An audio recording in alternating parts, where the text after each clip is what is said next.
in governments over the last 10 years, I can tell you, if you do this in soft terms and you just be nice with each other, it's like you train somebody in the Swiss Alps and you send him afterwards into the desert. He doesn't know what to do.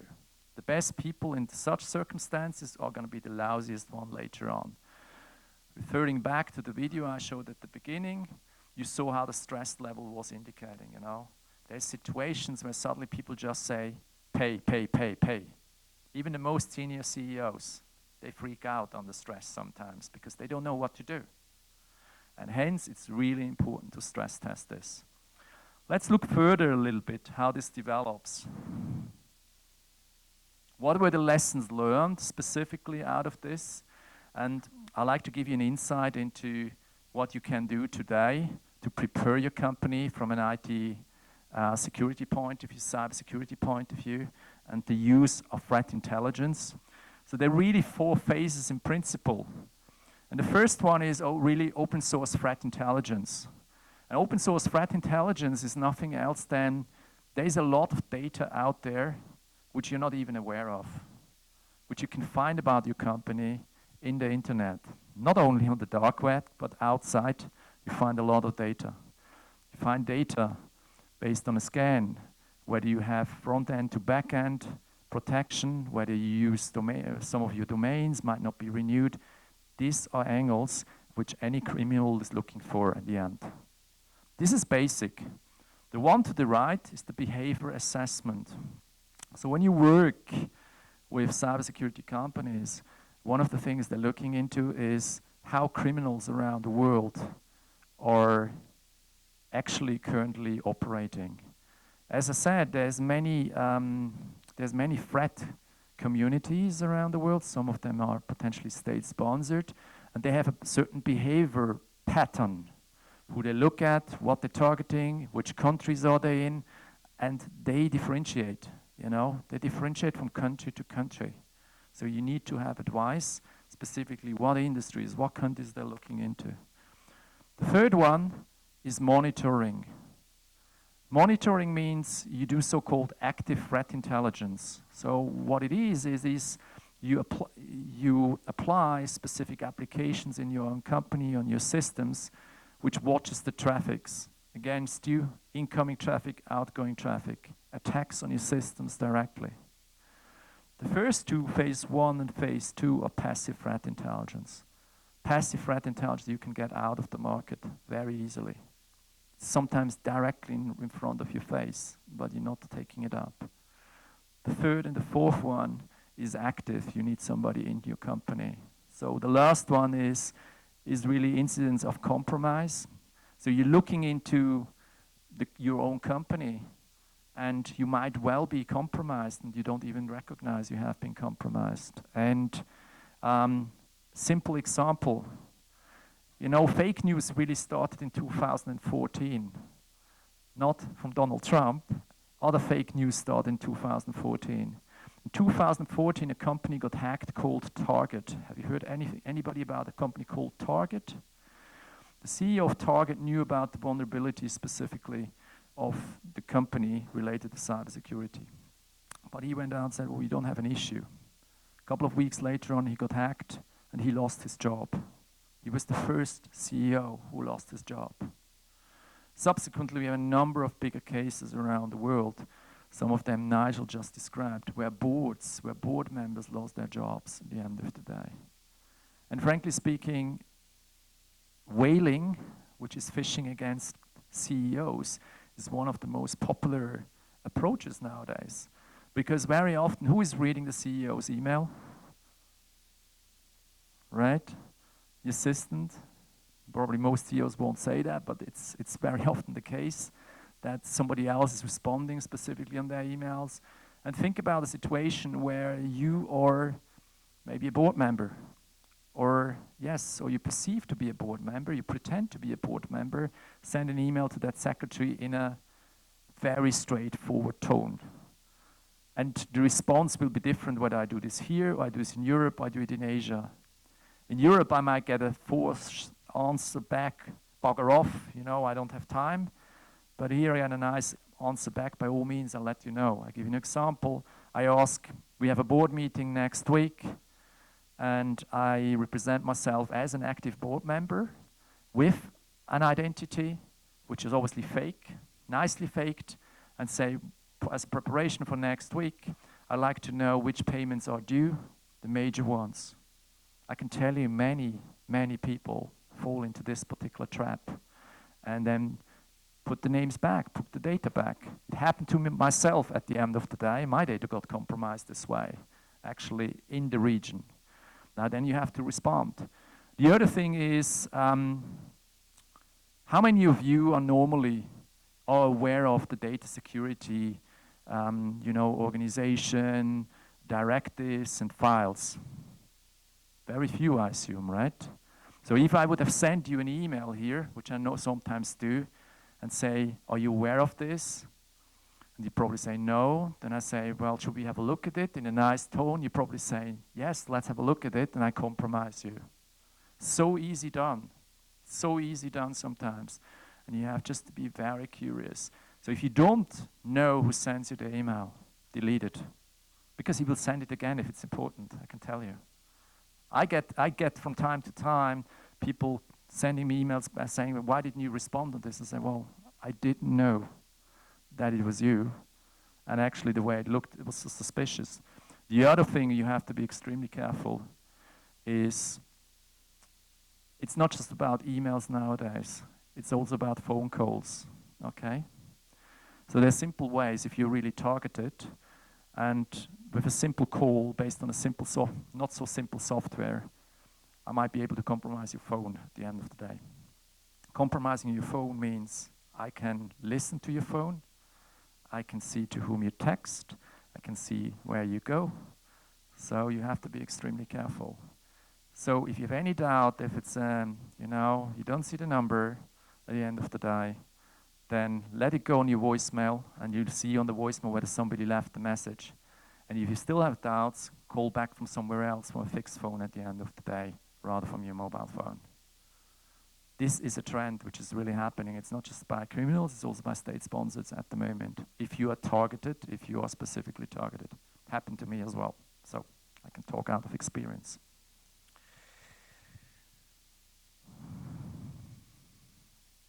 So what about insurance? And here specifically, briefly, I was asked to talk about it, what it happens and what way you should look into.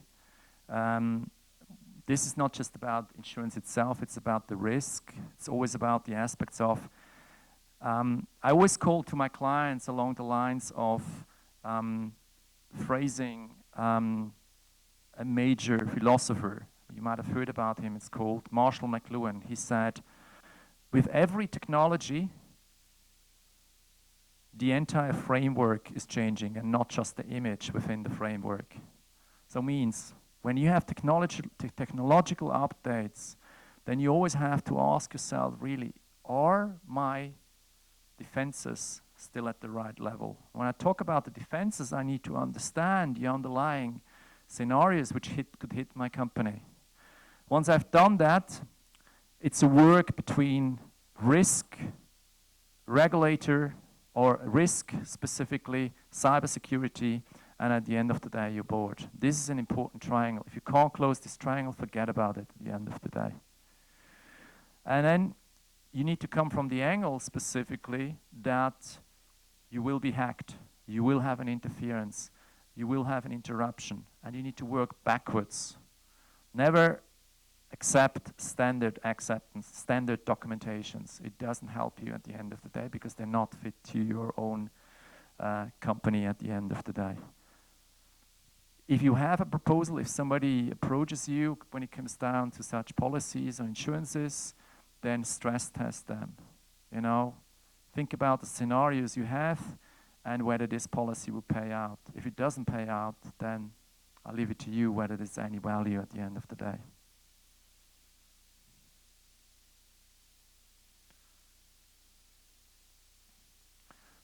So take actions.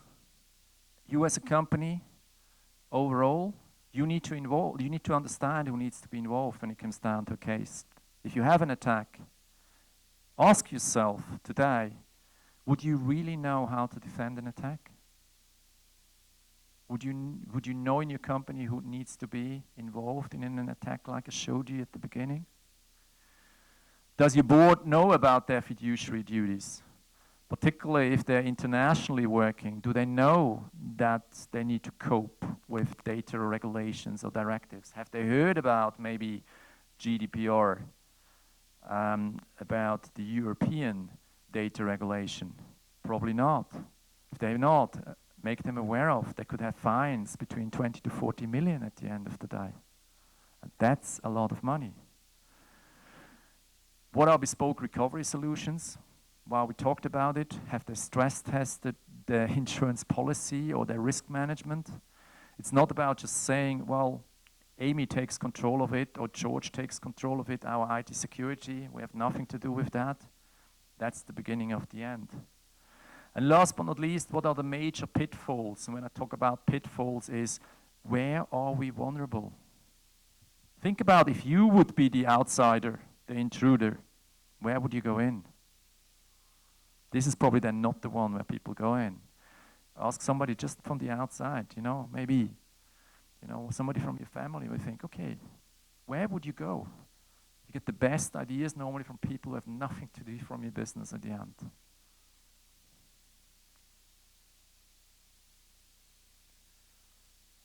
Briefly coming back on the case of the 90.5 million, here were the costs for the company. They paid 1.5 million euros premium. As I said, all the prices are changed. The forensic cost were 2.5 million euros. 2.5 million is a lot of money for forensic and investigation. Customer breach notification, credit card monitoring, because that's some US exposure in it, public relations, regulatory compliance, litigation, cybersecurity. So a lot of money. Now there's some other good news which you need to be aware of. And some of you might say, well, we don't have the money to pay cyber insurances, right? Because it's just not in the budget. So the first thing I would do before you buy new cyber insurance policies, I would look into all the policies I'm buying at the moment. Property policies, liability policies, where I maybe have some cyber cover already. And the good news for you as buyer, you probably have some. That's the bad news for some of the insurers, that they're aware of there's potential insurance out there already. Now it's in no interest that at the end of the day to have such an uncertainty, but it's in your interest to understand where the coverage is already out there. Here are the coverage elements I briefly talked to you about. I rephrased them. The first one was the third-party exposures. Privacy liability means if I'm in a position to hack you, I steal your data, and you become liable towards your customer. That's privacy liability. Network security liability means I attack ADB system, use ADB system to attack the government. So send, for instance, distributed denial of service attack. The government is claiming against ADB. That's so-called network security liability. Or my network is used, for instance, to spread viruses. The liability is on it. Media and content liability is the case where I talked about Nigel before, where he hacks into our website, puts some bad statements about ADB up, and ADB could become liable. These three are fundamentals. They're relevant, but they're not the highest target at the moment for Asian companies. Asian companies are less attacked, less confronted with litigious environment. This might very well be outside Asia very relevant, to a lesser degree relevant in Asia, but still, if you get it offered, take it for free if you can. The second one is the third-party exposure. First-party exposure means really the loss of income. So I'm in the position to hack you, and your systems don't work and you can't produce any kind of income anymore. So loss of revenue, business interruption, but no physical trigger. Cyber extortion, this is the one I always like. I don't know why insurers are offering this cover, but I think it's perfect for you as a corporate. or as a customer. The reason behind it means if you have cyber ransomware or extortion attack, the costs related to investigate, to potentially pay the threat, and the cost after the extortion will be covered. These are costs. Data asset protection costs, so if data is being stolen through the hack, or you have to restore it, that's also being covered. These are the major two areas of cyber insurances. The third one, loss of asset exposure, means if someone hacks you, for instances, and you lose your building, then you potentially have also cover through this particular cyber policy. Now, the most relevant parts are really the costs to the right side, you know, the crisis management expenses. And when you have a major attack, often the consequences are minor when it comes down to your liabilities or implications on your revenues. But what will be significant, by all means, is going to be the implications on the crisis management. Like Nigel indicated before, you know, you have to notify the government potentially that some data was breached. You have to forensically investigate. You have potentially a criminal investigation. You might have to give goodies away to your customers, etc., etc.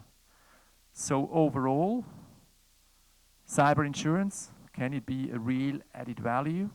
Yes. Should it be off the shelf? No.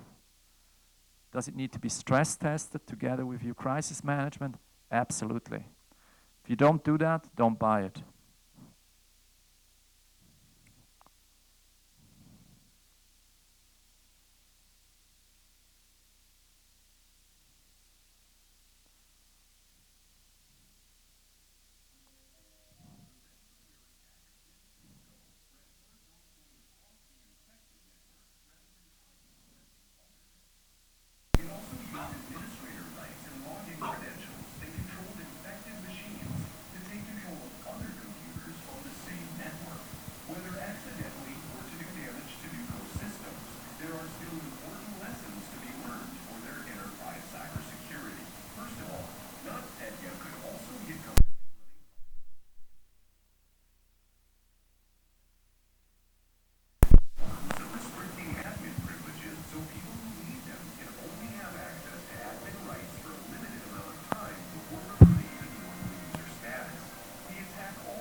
So there is one fundamental message I like to leave with you specifically on the case, which is very much along the lines, mirroring data is not always positive. It can be also negative for you. And the reason behind it is specifically domain network servers, the main servers, if they mirror it and you have one weakness on one server, that might be mirrored into other servers, and it's the beginning of the end at the end of the day. The other thing which is really important, it's all about people. Understand the people you're working with. 80% of criminal activities are happening very often. Mid-sized companies are actually internal criminal activities. Okay, they're people who had an insight into the company and might be disgruntled employees leaving, or might be employees who still have access at the end of the day to administration rights or passwords. You would be shocked to see how often people are leaving and they're either not giving the badge back or they are still having the password, even months after they have left at the end of the day. It's a little bit like, you know, you are celebrating your birthday party and actually you have invited a number of guests, but at the end of the day, half of the guests who are showing up were not on the lists you really wanted to have. You know, you pay for them at the end of the day as well. So this is where we're coming from when it comes down to cyber risks. Fundamentally, the takeaway for you are three things from my point of view before handing over to Nigel. Number one, it's not about if you're going to be hacked, it's about a matter of when it's going to happen over a certain period of time. The second thing is, taking into account this particular conclusion, you need to make sure the triangle between your board, your top executives, your legal departments, and particularly the layers below, which means cybersecurity and insurance, are covered. Last but not least, make sure that your board understands that cyber is a risk which is should have an absolute priority for top management.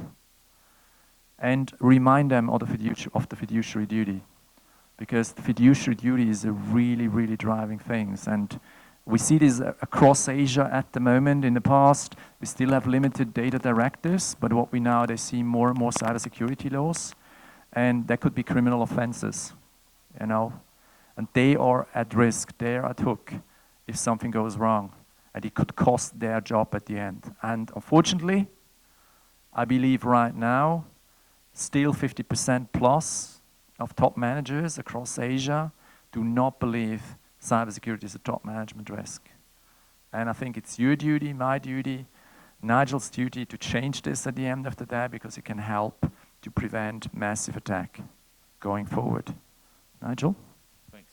Can I get my microphone back? Thank you. Really good points. You talked about organisational 3 points. I'm going to give 2 control points and 3 control points, 2 of which were in that last little video. Firstly, reducing administrative privileges. Lots and lots of organisations haven't got a clue how privileges have escalated amongst staff. I won't get into the techiness of it, but that's, if you can get everyone with lower privileges, that means less things can happen. Secondly, I've forgotten what it was, now it's gone out of my head. Privileges, patching, and backup. So there's 3 things I'm going to talk. I think patching was patching. Yeah, patching was the other one that was in the video. I'm trying to remember which ones were in the video. Patching. For some organisations, patching is really difficult.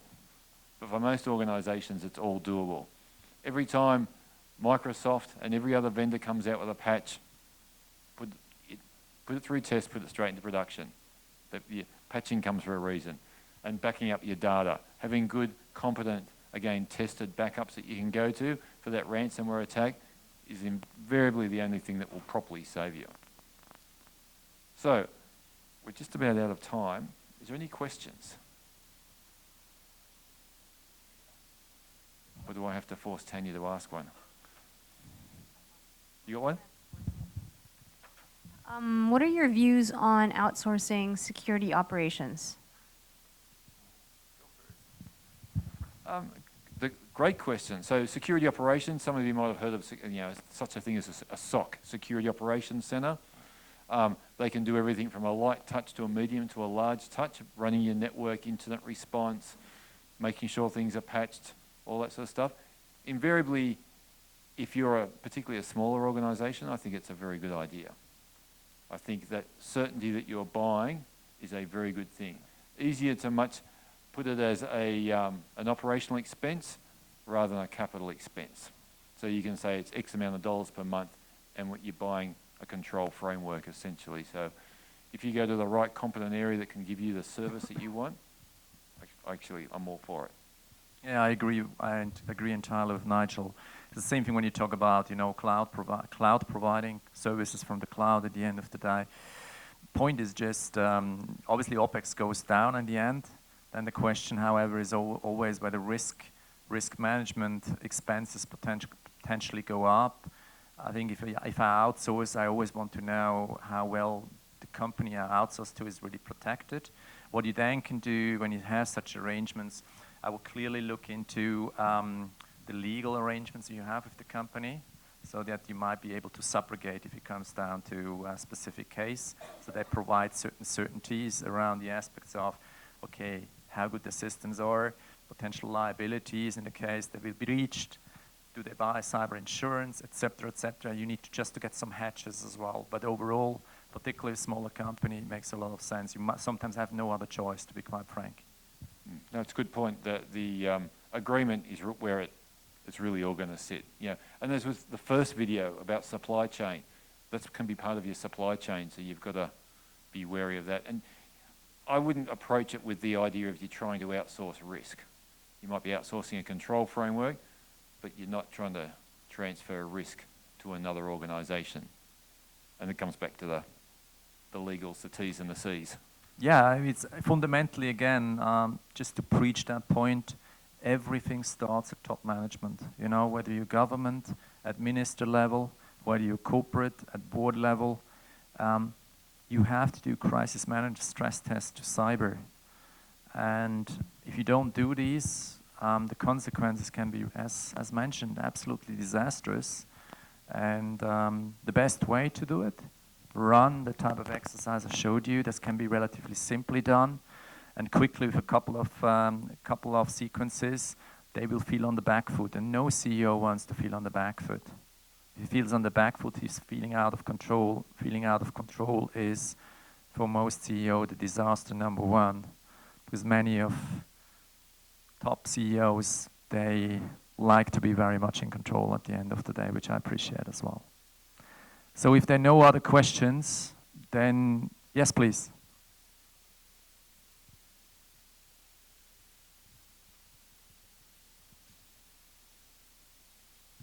Good afternoon. Actually, I'm not asking a